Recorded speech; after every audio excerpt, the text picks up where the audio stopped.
Hi, everybody. Hello, and welcome to Senior Living Live. I'm Janae Sherman, and I want to thank you for joining us today for the webinar on senior bullying. Today, our special guests, Mary DiDia and Rita Grandlis, are from Unicity Care, will be speaking to us about recognizing and preventing bullying, as well as how to create a safe, inclusive environment for everyone. Ladies, thank you so much for joining us today. Before we begin on this important topic, I just want to remind you that this is a perfect time for you to get your questions answered by the experts. So make sure you click the Q&A button at the bottom of your screen to submit any questions you have throughout the presentation. And when the ladies are finished presenting, I'll make sure to get your questions answered live. We'll also give you some more information at the end about how to get a replay of this webinar. So with that, let's get started. Ladies, the floor is all yours. Thank you, Janae, and thank you, everyone. Good morning or good afternoon, depending upon where you are time zone wise.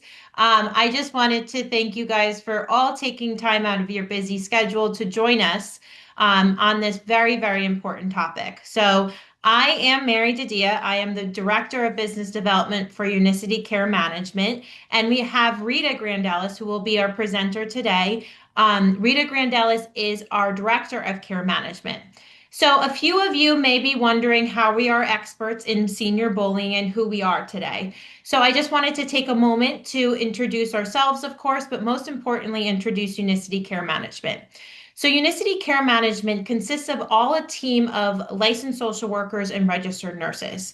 Our team of care managers helps our clients, their families, if they're lucky enough to have family members, in a nutshell, navigate the complexities of aging, the healthcare industry, and most importantly, answering those difficult questions of what's next, what's going on, and how do we get to that most important next step. We've worked very closely with our assisted living affiliates like yourselves and the Arbor Company to identify those next step solutions of having those difficult conversations of, okay, you no longer can safely live in your home. What's going on next? And that difficult move to an assisted living and broaching that topic of how to even start that conversation of that move. And then, of course, working with your lovely team at your communities to make sure that move and that transition's going smoothly and that, your staff isn't overwhelmed. If we can ever offset anything, we are here as a solution. So many communities have brought us in to talk about this very difficult topic that is affecting many assisted living communities. Unfortunately, bullying doesn't stop in grammar school. It doesn't stop in high school. It continues to assisted livings. So this is why we are here today. We've done a lot of support groups. We've done a lot of social work sessions in communities where the communities bring us in to help their residents with difficult scenarios, bullying being one of them. So I think utilize this as a resource. As Janae said, ask the questions. We are here to help you. And if I want to welcome, I myself, Rita, and our team of care managers into your communities too, if there is ever anything that we can be boots on the ground resources to you. So please, again, take our contact information. And we are here as an added support layer. So, and we are in, I'm not sure where everyone is joining us on this call today, but our footprint that we cover is predominantly northern New Jersey, central New Jersey. We teeter the border into New York, and we are also in Palm Beach and Broward County of Florida.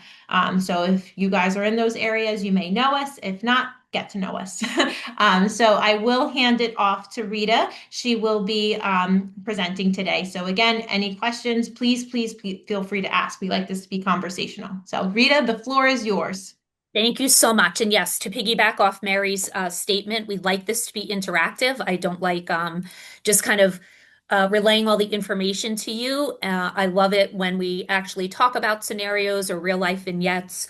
Mary and I both come from working in varied healthcare settings. Myself, I have experience working in the hospital, skilled nursing facilities, Mary assisted living.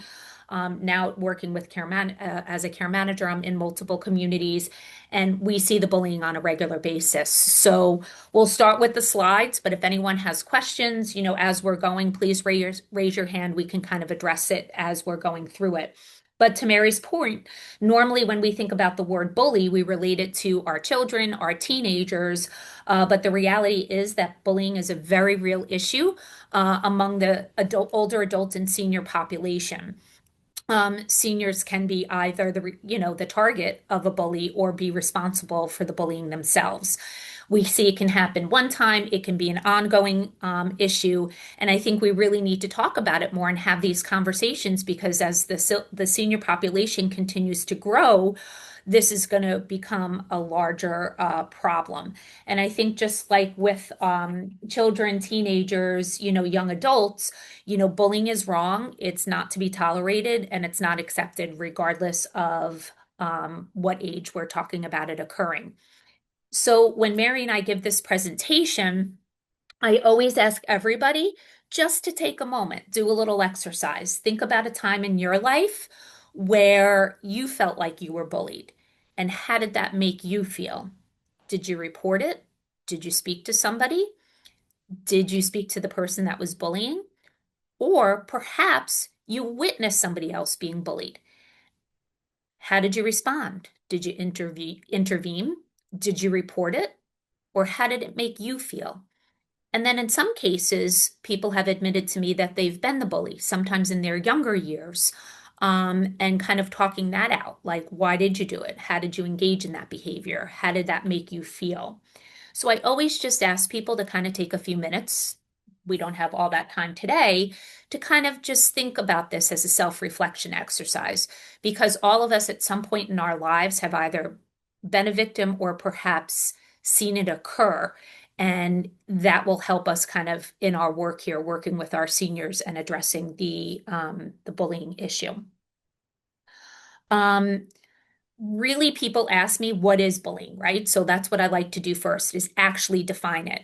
So again, different organizations such as the APA, Dr. Maria Leone, who is an elder bullying expert, defines it as there's a distinct pattern of deliberate, harmful, and humiliating acts or behavior.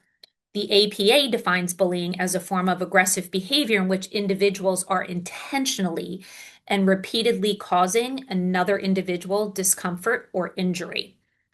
Again, just to give you another example, the Haslam Foundation, which focuses on bullying, again, states it's an intentional, repetitive behavior, and it really has to do with an imbalance of power and strength. So the common points throughout all these definitions, right? It's a repetitive, aggressive, controlling behavior that is causing harm to another individual. And we have to remember that the target who's being bullied is not looking to be bullied, right? It's unsolicited by the target. The bully has found somebody that they're going to target and display that behavior. So when we talk about older adults and bullying, some key points is we don't hear a lot about it or have discussions a lot about it because the percentage of people actually reporting it is so low. Those working within the senior population feel that 10 to 20% of reporting of seniors who've experienced bullying is actually very low. We really do believe that most seniors are not reporting the bullying, and that could be due to embarrassment. It can be due to stigma attached to bullying. They may be completely unaware or a lack of understanding what bullying truly is, and they may not even be aware they're being bullied. They may just think this is the normal process of living in a senior community and just interacting with the residents. A lack of understanding that bullying can be a one-time occurrence, but primarily it usually is a continuous pervasive pattern of behavior. There's also the false assumption that if you ignore the behavior, it will go away. So a lot of seniors figure if, I don't say anything, they'll eventually stop. And 99% of the time, that's not the case. Also, there's a lot of our seniors, our clients who have spoken to us about bullying report that there's a fear of retaliation, that if they report on their friend or their resident or the other attendee at a senior center, they feel like if they report the behavior, then the behavior is going to become worse or there may be retaliation by the bully. So there's many reasons that the bullying isn't reported, but we definitely know it occurs, and we anticipate those working in the industry an increase from that 10 to 20% to more likely a 30 to 40% number within the next years as people keep talking about it and we kind of put the topic out there and educate both healthcare providers as well as our seniors on bullying.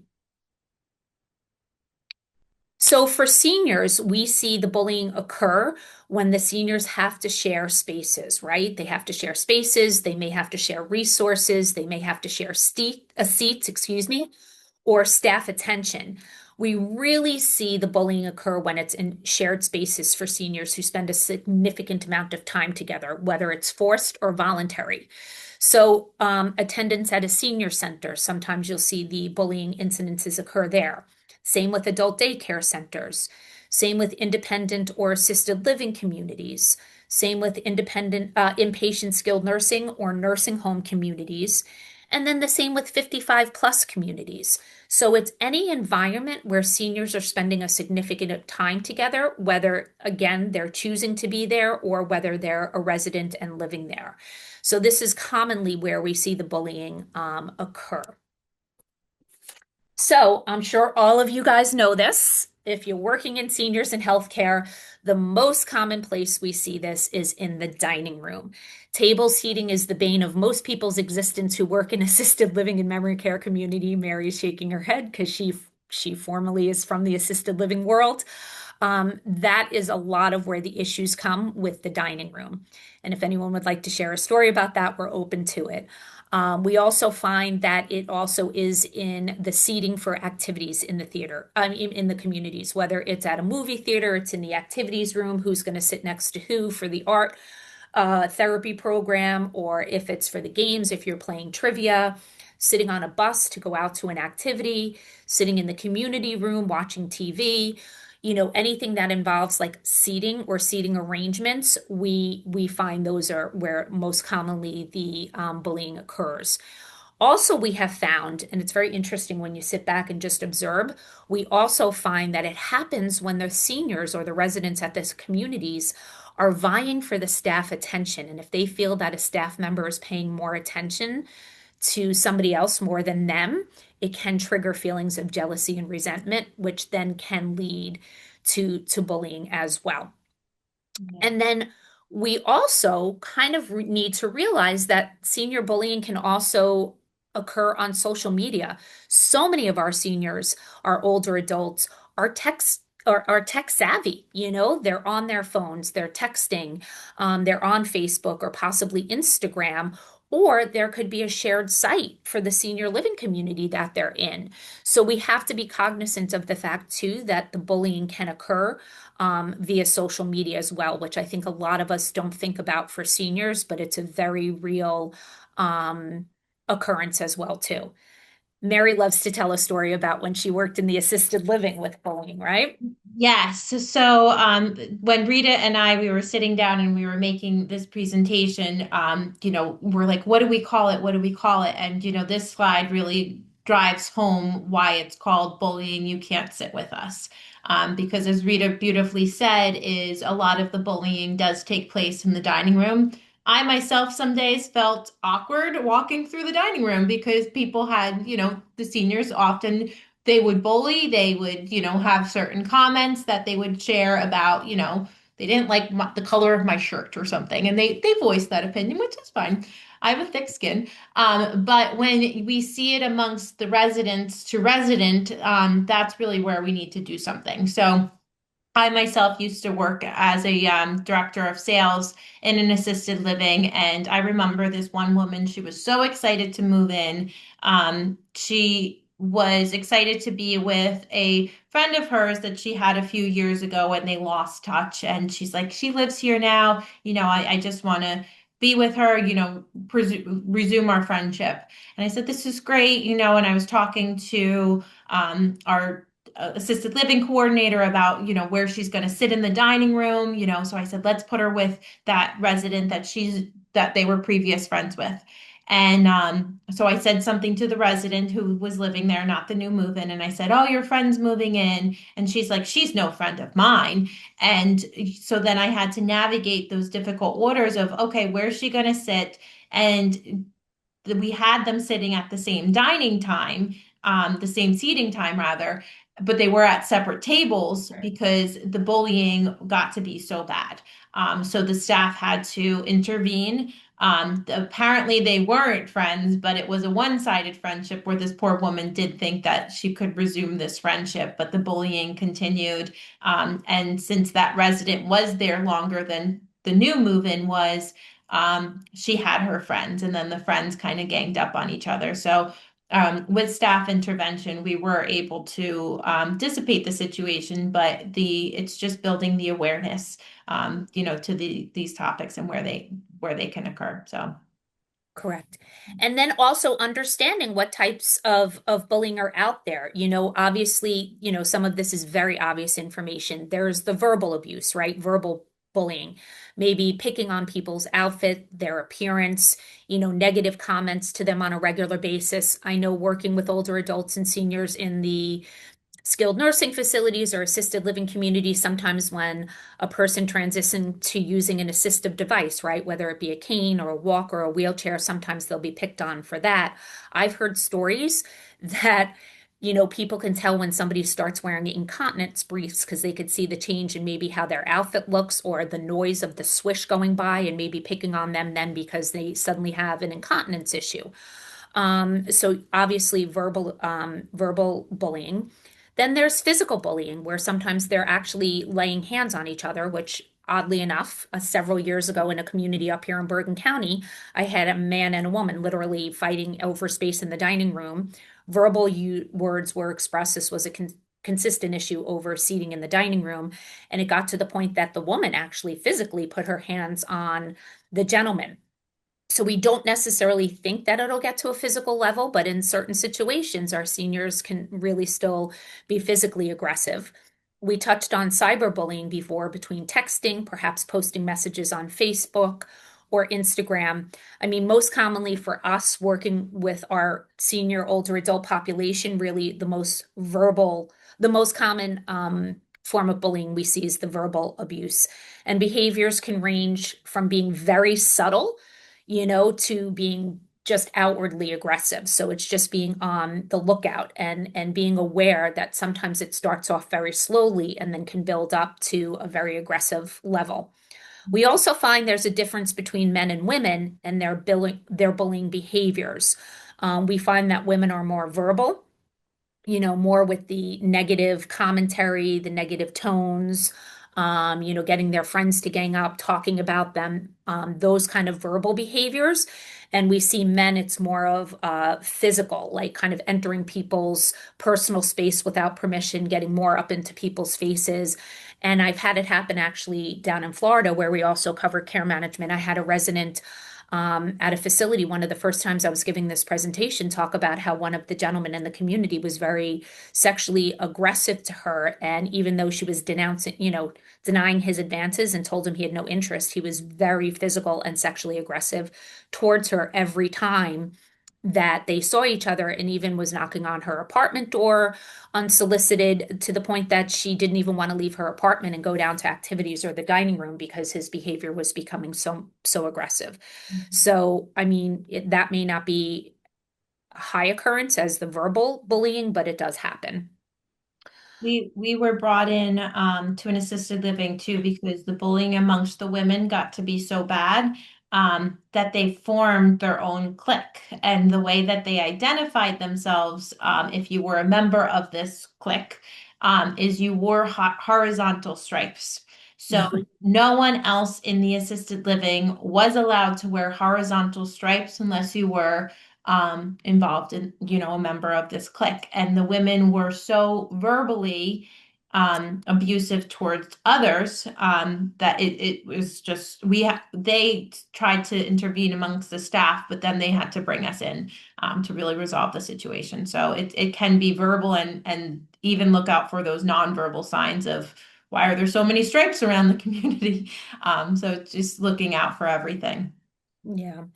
So, I mean, obviously, we know pretty much what verbal abuse entails. It's criticizing or ridiculing someone for their clothing, their hair, perhaps their race, perhaps their religion, perhaps their economic status, sexual orientation. Like I touched on before, suddenly maybe they were walking independently. Now maybe they need a cane or a walker. So, due to the change in their medical condition, now they're being criticized or ridiculed.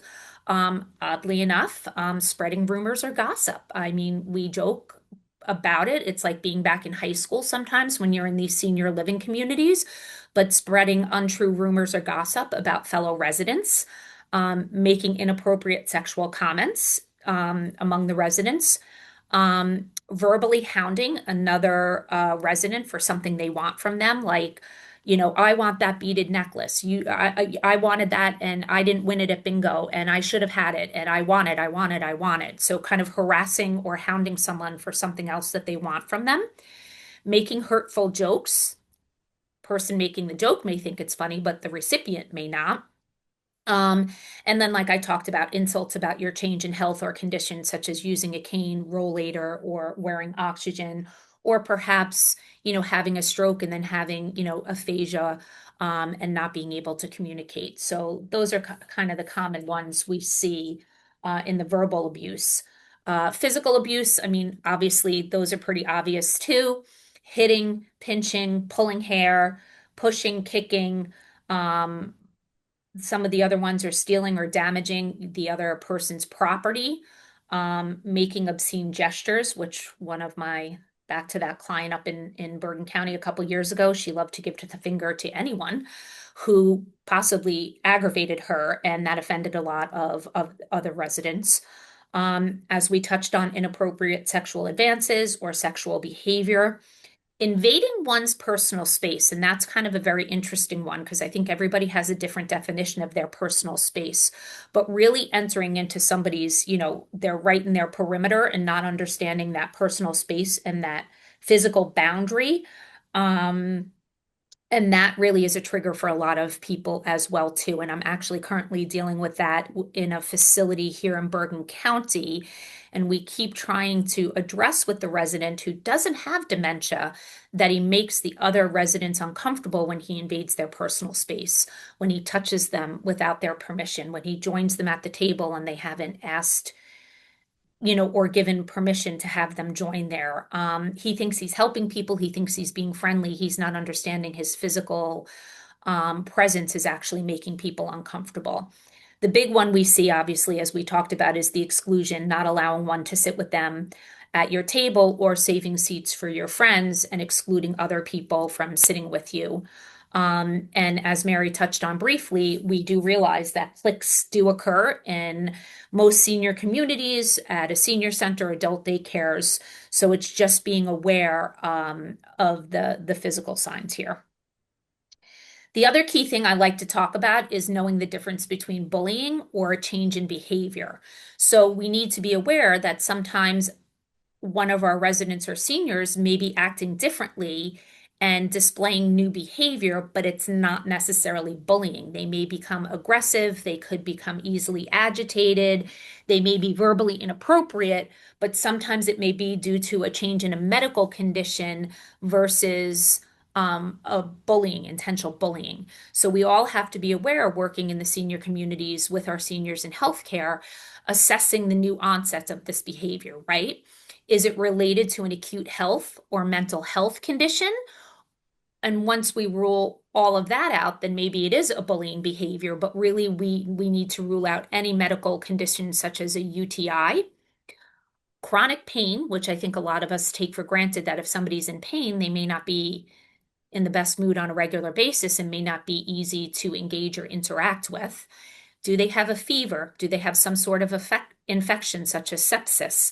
Are they using alcohol, or is there drug interactions between their medications if they're drinking alcohol? And dementia. Obviously, we know the different stages of dementia. You could start off as mild, moderate, to severe. But is there a change in cognitive status? And if there is a change in their cognitive status, is this why now nonverbal behaviors, maybe such as hitting or, being more aggressive, are now arising because that's the only way they can communicate. So I think just being aware of the difference between a change in either acute physical or mental health versus bullying. So some behavior may be inappropriate and may violate some of our community or social rules, but it's not due to bullying. So people always ask, what's the common reasons for bullying? And I think a lot of us kind of in our minds know what they are, but it's usually fear, a big feeling of insecurity, especially moving into the senior communities. It's a loss of control, a loss of their freedom and independence. For some individuals, it could be a lack of social skills that's been with them their whole life, but it's now exacerbated as they're aging. Low self-esteem, which goes into the feeling of insecurity, but low self-esteem. So I feel bad about myself, or I'm not feeling good about myself, so I'm going to make others feel just as bad as I do. Sometimes a person has just been a mean person and they just have a bad personality. So that can be one of the reasons too we see for bullying. Sometimes it's just situational. It could be the trouble adjusting to moving to a new senior living community, or adjusting to the aging transition and adjusting to the changes in their mental as well as physical health, or now maybe needing to attend an adult daycare or senior center when they were independent at home.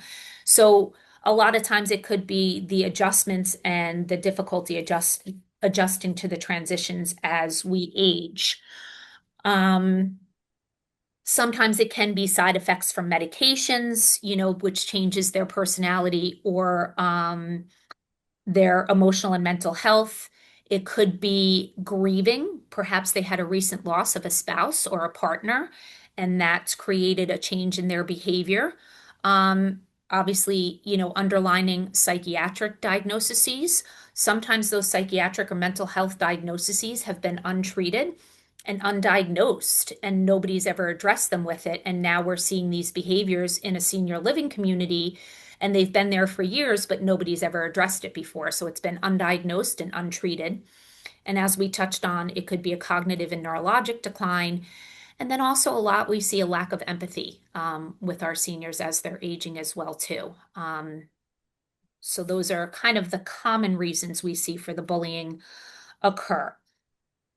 So again, we're talking about the reasons for the bullying, but then we need to look at the side effects, right? The effects of being bullying, and being bullied. And we need to realize these effects can be very harmful, long lasting. And the effects then can be for the victim is low self-esteem, feelings of rejection, depression, anxiety, an increase in social isolation or withdrawal, avoidance. And I will tell you, to that woman down in Florida who was, very upset over the unwanted sexual advances from that other resident, she then was choosing to stay in her room as opposed to participate in the community and all these activities and go down for meals. And her life was impacted more than his because she was choosing not to engage in any of the activities. And meanwhile, she's a very social woman, had a lot of good friends, enjoyed living in the community until this gentleman moved in, and the staff slowly started to see her kind of become so socially withdrawn. And then finally, it came out it was due to this resident's particular behavior. Suicide is an extreme example of one of the effects of bullying. I have not experienced it with any of my clients, but when you review the data, we do see that sometimes people have thoughts of wanting to harm themselves or have harmed themselves, and we see that more common in men than we do for women. Some of the mental and physical effects of bullying we see is, moody, irritable. They could have physical complaints such as headaches, abdominal pain, loss of appetite, panic attacks, request or inquiring about moving elsewhere. Some residents who have access to alcohol, admit to using alcohol to help deal with their depression and anxiety. And then in some instances, I've seen it where it goes to extreme anger, where they want to retaliate and they're becoming aggressive in response to the bullying, which again is going to escalate the situation. It's not necessarily the best answer for retaliation to the bullying. So really, people ask, how do we cope or how do we prevent bullying? As we all know, this is very difficult, whether it's for, like we talked about, children, teenagers, young adults, older adults. But the key is education, education, education. The more we talk about it, the more it raises awareness among healthcare staff, among our seniors. And it's the simple expression, if you see something, please say something. You have to report it, bring it to staff. We also not only need to educate our healthcare staff, we need to train our seniors as well. You know, providing interventions that are necessary to minimize and prevent senior bullying. Asking our senior centers, our ILAL communities and nursing facilities to take an active role in educating, intervening, and preventing senior bullying. For my client that was the bully up in Bergen County up here a few years ago, everyone's like, oh, that's just her. That's been her personality her whole life. Well, that's not an acceptable excuse. She's making other residents uncomfortable to the point that they don't want to sit in the dining room with her, and she wasn't taking any accountability for her behavior. So it was really a lot of work. We partnered with the facility staff. We had meetings with the client. We had to get her family involved. We got her psychiatrist to see. Medication was added. Then we did a lot of support for the other residents in the community. Listen to their frustrations. We talked about how they can cope and, respond when they felt like they were being bullied by her. It took a lot of work, persistence, and it did pay off in the long run. Things really did work out. A lot of it was her lack of awareness. Again, everybody said she was just feisty and that was her personality, not realizing that the aggressiveness and her persistent, aggressive, rude behavior was actually bullying. So for the victims, obviously, like we talked about, it's just education too, reassuring they're not at fault or they shouldn't take the blame, and help develop techniques to de-escalate the situation, which is hard for any of us when somebody's kind of coming at us, right, or being aggressive towards us. It's very difficult to try and stay calm to de-escalate the situation, but truthfully, that's the best approach. So there's a delicate balance between de-escalation and developing techniques to assert oneself, but without being overly aggressive. Getting everyone mental health support, whether it's the bully, the victim, other residents, the staff. Also encouraging relationships with friendly, more supportive seniors. So maybe the bully has never really been taught appropriate behavior. So a lot of times there is an ambassador or somebody at the community who's really such a great overall resident and such a picture of like a great personality and somebody we would want them to kind of aspire to act like.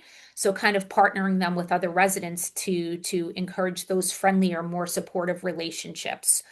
Remind them that they are not alone. That's a key thing. A lot of people, there's so much shame and stigma to being the victim of being a bully, of being bullied. So reminding them that they're not alone and that they need to talk to us. They need to talk to the staff. They need to talk to their family, their friends, perhaps their power of attorney, to not keep it inside, to remind them that they do have a village of support around them and that we can help guide them through this difficult situation.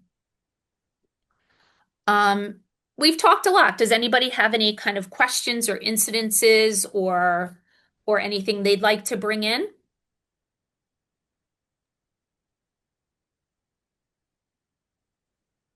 Thank you, Rita. I mean, I have more slides, but if anyone wanted to have questions. You still have more. Okay. Yeah, If you're trying to ask a question, please, you can use the chat or the Q&A. I will find them and make sure that we can get them to Rita to answer. So if you have anything, please jump in and get those in there. Okay, perfect. And as we talked about, interventions directed toward the bully is please do not ignore or avoid the behavior. Please report it immediately, whether it's to staff at a senior community, an adult daycare, a daycare center, wherever the behavior is occurring, please report it to somebody. It's important. That's the only way we can address it. Consistently, the key is the consistency, right? When we're working with anyone who's been bullied or is the bully, it's the consistency, setting limits, setting boundaries. clear limits and boundaries, even having to write it out more than just having that verbal discussion with them of expectations of behaviors. I definitely am a big proponent for mental health intervention. Sometimes it's hard for them to agree, but as far as the care plan or an intervention plan, a lot of times we mandate that as part of our intervention, that they need to either speak with a licensed clinical social worker or psychologist and or a psychiatrist. Sometimes the behaviors may be due to depression, and sometimes getting a mood stabilizer or medication can help improve their mood, which may reduce the bullying. So it could be one-on-one therapy, could be group therapy. For one particular client, we did specific anger management classes. Identifying more appropriate outlets to release their anger and frustration. Again, it's always very difficult for all of us, but really trying to address the situation calmly. The more we stay calm, the more the other people involved stay calm. We try not to agitate or elevate the bully. That helps everybody. Again, on both ends, whether it's the bully or the victim of the bullying, really always involving families, friends, the power of attorney. If we don't address it, and like 2 years, I'm being extreme, but 2 years later now, this has been a pervasive pattern where the resident at the senior living has been bullying people and it's never been brought to the family or friends' attention. And now it's to a point that you may be wanting them to leave the community. Well, the family is going to be like, well, I never heard about this before. Why is this the first time I'm hearing about it? So really making sure we have clear, concise communication, specific examples of what has happened.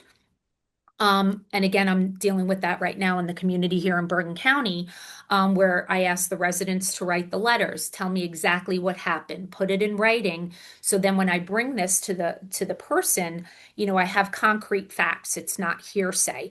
I'm not naming the name of the person who wrote the letter, but at least I have particular hard evidence of the situations where the pervasive, inappropriate bullying behavior is happening. So that way, when we meet with the bully and their family and their support, they have a clear understanding of what we're talking about and what interventions we're recommending based on that. A lot of times we see when it becomes such a problem, like I said, senior communities may ask the resident to leave. I've had clients being asked to leave a senior center or a senior activity due to their inappropriate behavior.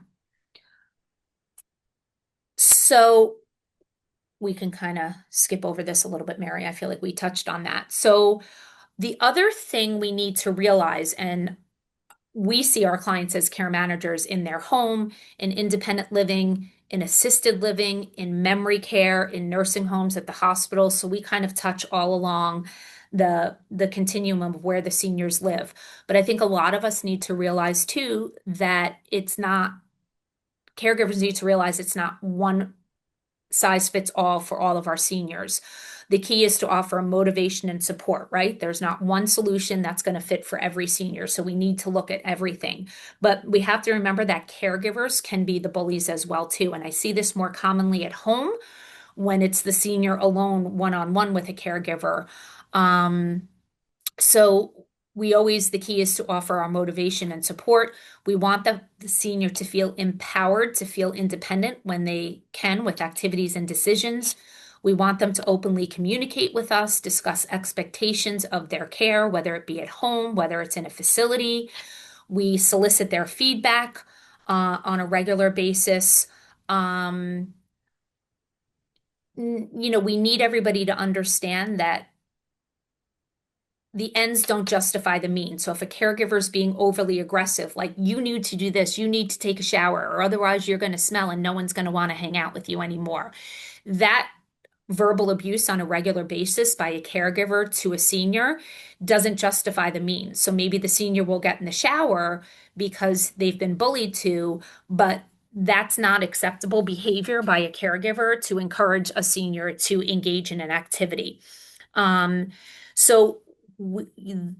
There's a term that's been coined called creeping bullying, where it's this slow trend where caregivers use sheer force and pushy behaviors to get the senior to complete the task and get them to complete their tasks, right? Because a lot of caregivers, whether it be at home or in a facility, have a checklist of tasks they need to complete for their shift with seniors. And if the senior's not agreeable to doing that task, sometimes the caregivers will resort to, verbal or physical behaviors which are inappropriate to get the senior to engage in their tasks. So, it's tough. Caregiving is about efficiency, excuse me, but actual caregiving to the client. So, I think we just need to realize that caregivers can also be the bullies. The other thing, when I've sat and actually talked to a room full of seniors, even just recently, it was very interesting. They were reporting to me that sometimes they don't feel like it's actually like in the facility or, residents or friends, or that they feel like they're bullied through the healthcare system, which was an interesting perspective to hear them report to me, that they feel like they're bullied by their healthcare providers, that they feel like their opinion is not considered or respected, that they're rushed through the visit, that it's only 5 or 10 minutes, and their wishes, their thoughts are not honored or listened to, that they're just kind of rushed through the office visit, rushed through the ER visit, rushed through the hospital stay, and they feel like they're just being pushed through the system, and that it's a pervasive pattern that's going on in the healthcare world and in the health by healthcare professionals. And they feel like they're being biased against and getting subpar care or attention due to their age. So it was a very interesting discussion when Mary and a couple of my other colleagues have heard this feedback from our seniors. And then sometimes I do sit back and watch it when we go to the ER, or, I'm at a doctor's appointment and I may not say anything right away, and I watch the process. And it's true, sometimes they can't even get a word out of their mouth before the doctor's kind of shushing them and moving on to the next issue. So we spend a lot of time as our care managers kind of making sure we're advocating for our clients, speaking up on their behalf, and making sure their needs and concerns are being addressed, whether it's in an office visit, an ER, or a hospital stay. So we really, for the next slide, we encourage our seniors not to feel intimidated or afraid to speak up when they're going to meet with their healthcare provider. We encourage them to ask those questions. I always, before I take one of my clients to a doctor appointment, we'll make notes together. What are your questions? What are your concerns that you want to address before you go see your healthcare professionals? Sometimes we'll take notes. I have one client who loves to record the conversation because he can't write as well anymore, but he's very good with his smartphone, and he likes to record then the information that him and the doctor have discussed, and then he can review it at a later date. And we always encourage having a healthcare advocate, a family, a friend, a care manager be there so they don't feel like they're being pushed through or bullied by their healthcare professional. The other thing is, too, I find a lot, and I'm sure some of you do too, there's a loyalty for a lot of our seniors to physicians maybe they've been seeing a really long time. And they're actually unhappy with their provider, but they're fearful of leaving because of retaliation, or they just feel like they'll offend them if they choose to go to another provider. So we always encourage our clients to talk with us to express their thoughts and concerns, and you can always switch to another provider if you're unhappy. And a lot of times, if we're working as the care manager, sometimes we'll take, on that burden for them of relaying that information to the provider that we're switching. I also remind our clients and our seniors on a regular basis, it's okay to say no or ask for a second opinion. So again, at an organization level for all of us, it's really educating our staff, it's educating our residents. Early intervention and prevention are the key. Not disregarding incidences, reporting it as soon as the incident occurs via a clear, easy process at your facility, through your company, wherever maybe you are working. If you don't have that in place, then working with your team, your facility, your community, your company to create and implement and inform all staff and residents of the zero tolerance policies and procedures on bullying. And these need to include clear instructions and channels on how to report the bullying incidents, how to address them. The goal for all of us is to create an empathetic, caring community for all of our residents and staff to work and live in. So that's the key. It's working together. It's partnering between the residents and the staff at the community. At a few communities, I've seen them institute an anti-bullying agreement or pledge, and they will have their residents sign that they understand that that's not acceptable behavior, and they're going to pledge to, act appropriately. at a lot of the communities we know, there is the ambassador and mentor program, and that goal is to make others feel welcome. And that's a lot. I find I see it a lot with newer residents coming into an existing community with residents that have been there for maybe 5, 10 years, where the group of friendships there, that clique, for lack of a better word, is there. So making sure for the newcomers that their transition into the senior community is as smooth as it can be, and using your members and your residents as ambassadors and mentors um, to help make that transition easy. You know, code of conduct. We all have a code of conduct at our jobs, right? We're held accountable for our behavior. So making sure our residents and our seniors are held accountable for their behavior as well. And the key to that too is providing mental health support. So if you can't provide that within your senior center, your senior living community, making sure you make a referral out. Maybe create a support group, which we provide at a lot of our communities. And it's important to keep the bullying conversation going. Just having one in-service or one conversation one time a year for the residents or your staff is not going to help. It needs to be consistent and on a regular basis, these conversations and training. Really sitting back and evaluating when bullying occurs in your community, and then coming up with specific strategies to address it. If it happens more so in the dining room, what's that because? Is it because of set seating times? Is it because it's open seating times? Is it because maybe the table setup isn't right? Like just trying to figure out little nuances to how you can address it better. And keep in mind, ultimately, when they're living in a senior community, we are responsible for both the target, like the victim of the bullying, as well as the bully. So that puts us in a very delicate situation because we need to make sure we're protecting the rights of all the residents, right? Be it whether they're the victim of bullying or the bully itself, too. So it puts the facility in a delicate situation. But we really need to understand that bullying is a function of a true deeper, mental health kind of psychosocial pathology. Bullying is an example of survival of the fittest at its best, right? It's the human phenomenon of the stronger individual picking on the weaker one. And while we may never eliminate it completely, just by education, addressing, providing coping strategies and interventions, for our seniors, we hope that we can at least reduce the incidences and, assist our seniors and our facilities with dealing with it. I've shared a couple of the story. I shared a couple of those vignettes already, but so currently on the gentleman that right now is causing an issue in one of the facilities here in Bergen County, today actually, one of my care managers is meeting with the staff. And he not only is a bit on the younger side to be living in an assisted living community, he also has a history of a developmental disability. So we're dealing with something different, more than a dementia or just a typical, senior aging. So really our interventions and our approach is going to be different. So we had to solicit the help of a specialist who works with DDD adults. And so we're realizing we can't approach the bullying and his behavior in the same way we would somebody else because of his intellect and his disability. So part of our intervention was researching and bringing in somebody to educate not only myself, the staff at the facility. Yes, he may have these medical issues, but approaching him the same way you would approach an 80-year-old is going to be completely different. So this afternoon, we're doing a DDD education class for my team, for the staff at the facility.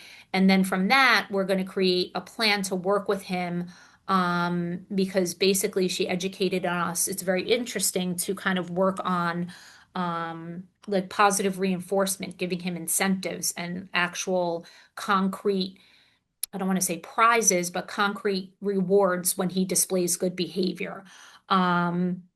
We also have referred him to mental health professionals. He's agreeable to seeing the clinical social worker in the building through his insurance. We have the psychiatrist assess him. He's refusing medication at this point in time, but at least he's speaking to the psychiatrist, so it's small steps.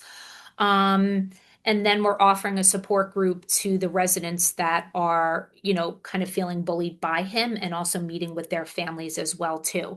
So again, it's an ongoing process. It's not one size fits all. It's trying to understand the individual that's performing the bullying, and then understanding the residents who are being bullied, and figuring out, how we can create interventions and mediate and support both the bully and the victims as well too.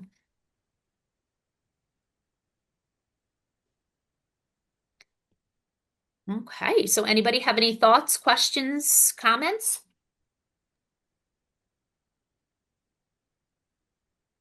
Yes, thank you. That was great information. I'm sure everybody's very appreciative. So if you have any questions, make sure you get those in. We still have a few more minutes, so we want to get your answers live. But I did have a couple of things I was thinking of Sure. that I would love for you to help me with. So you discussed the effects of bullying. Are there any warning signs, like early warning signs, that are often missed because they might look like normal social behavior, or something that people could be looking out for? Yes, that's a great question. And I think for us working in the senior communities, it's really trying to understand your residents and their personalities. Because, and Mary can attest to that and probably speak to it a little bit better, you kind of know eventually over time who kind of are the residents that are consistently displaying the behavior, correct, Mary?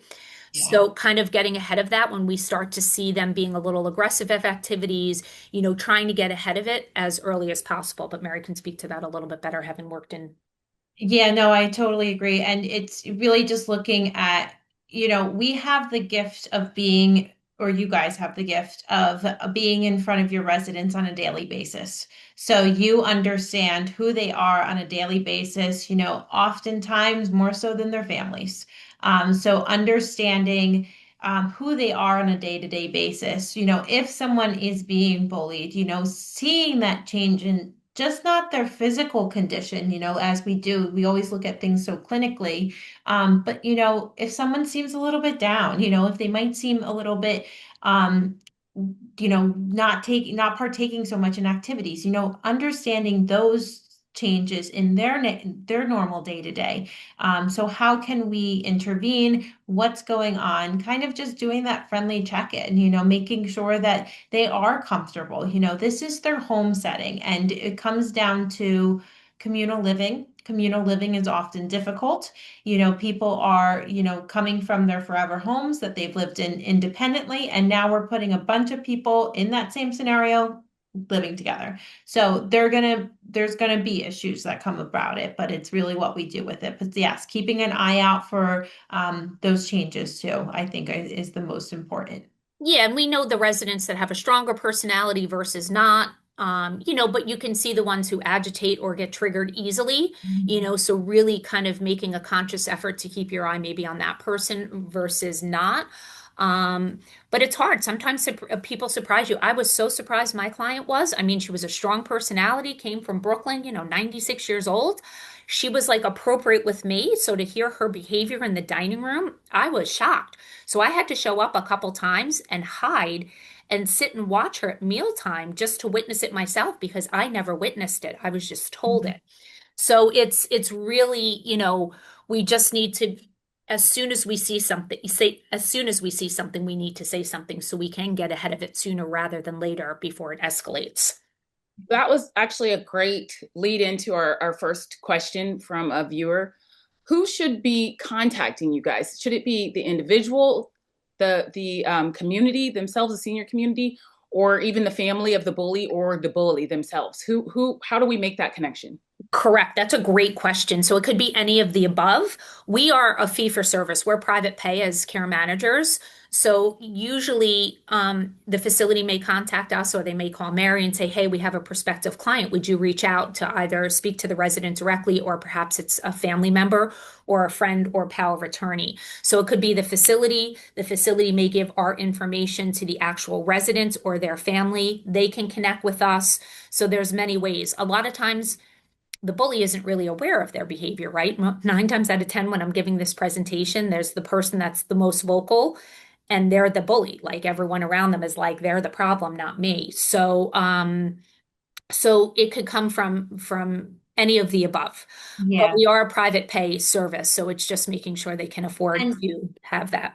yes, and that's, bringing them on as a client. So if you guys do identify that they do need those resources, as being brought on as one of our clients where we could be that added benefit to them and properly intervene. But we have worked with many communities too, where they bring us in, and they pay for our service. It's 200 an hour so that we can do a complimentary support group, for their community. So we would work in a group setting, or we can cater it to, you guys know your communities the best, so you know your residents the best.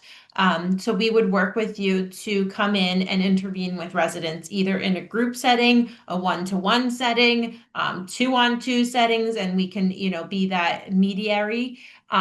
But we have done that in the past where communities pay for us to come into. So, those are the two primary options. But, if you are referring to someone, and I hope that you do, it's over to Unicity, doing that handoff, providing either myself or Rita with the information of why you're referring them over to us, just so that we can pick up the conversation and roll with it. Yeah. Well, thank you. That sounds good. I So, hope that yes. answered your question. And sometimes it's easier for us as a third party that isn't invested in the community or doesn't have a relationship with the resident to kind of help mediate the situation. Because we do find, there's a lot of hurt feelings, there's a lot of emotions, people get defensive. So sometimes it's nice to have somebody independent, kind of come in and help alleviate the situation. Yeah. Well, just thinking ahead and trying to be proactive. If there are families who are helping a parent transition into a new community, what can they do early on to help their loved one build positive connections or avoid social isolation or exclusion so that we kind of avoid these kind of things happening? Do you have any suggestions? Correct. That's a great question. And we do have another presentation that's talking about like how to start the discussion about senior living with your loved one and then kind of expectations. So, a lot of it is managing expectations. I think a lot of people have their thoughts on what senior living is going to be like, and then the reality of it is two different things. So we work very closely with our clients and families to educate them on the reality of what it's like in senior living. Everyone thinks it's going to be sunshine and roses moving in, and there are some hiccups along the way. So when we work with our clients and families, we're very open and honest about expectations, what's going to happen. This may happen at this point. There's residents that have lived there for 5, 10 years. There's other residents moving in who are newcomers like you. It's going to be a transition. You're going to have some missteps along the way. The staff may have some missteps along the way. So really communicating and being clear about what the transition to a senior community is, expectation of now sharing living space, that when they ring the pendant, they may have to wait a little bit. Because the caregiver is providing care to other residents, so they may not be on demand service. Expectations of what it's like in the dining room at activities. So we really walk through with our clients and their loved one and family members, power of attorney, guardian, whoever it may be, the expectations of what it's like to live in a senior community. We always encourage them to then even go for lunch 1 or 2 times a week, 1 or 2 times, excuse me, a week, 1 or 2 times before they transition, kind of engage in the community as much as they can so they can see and get familiar with the routines. Because a lot of times, some of the seniors, their family toured and they never did. So they're moving in and seeing a community that they've never even been part of before. And that's very scary and overwhelming. So encouraging them to be as much part of the process as they can so they can physically see the environment they're moving into as well And too. I just want to piggyback on Rita's managing expectations and what she said too.